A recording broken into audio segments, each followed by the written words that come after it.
We are looking at figure 12.3 on page 233 of your textbook.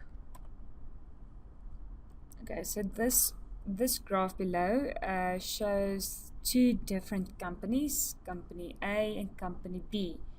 It's clear that they have very different marginal abatement cost curves. Now, what this graph tries to explain, and you should be able to discuss it without a graph, but let's use the graph to understand this principle, is that emission charges has a type of automatic ability to comply or to satisfy the equimarginal principle.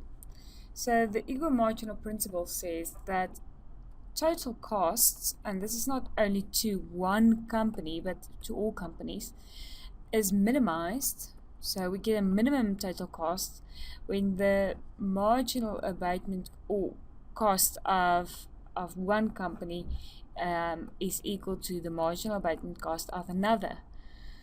So then my total cost is minimized. And from a previous graph, we've shown that the company will choose to reduce emissions until a place where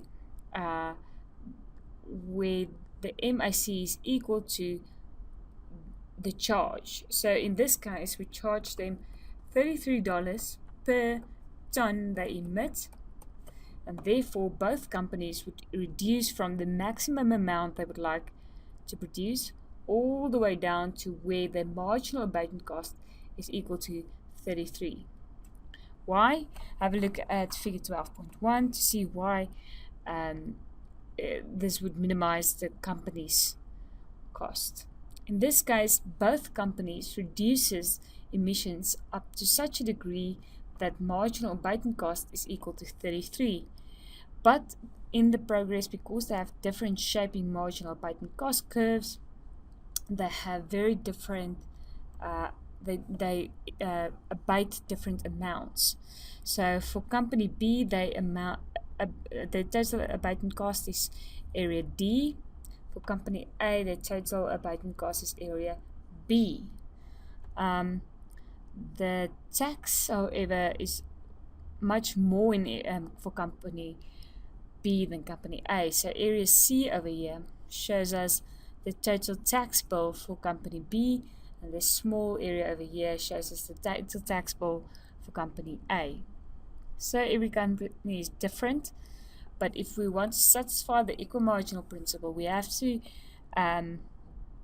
ensure that our marginal abatement cost at each company is equal. And because companies would reduce emissions until the marginal abatement cost is equal to the charges or emission charges has a type of automatic mechanism that satisfies the equimarginal principle. You do not have to be able to draw this, but it's very important that you should be able to explain this in a type of essay question.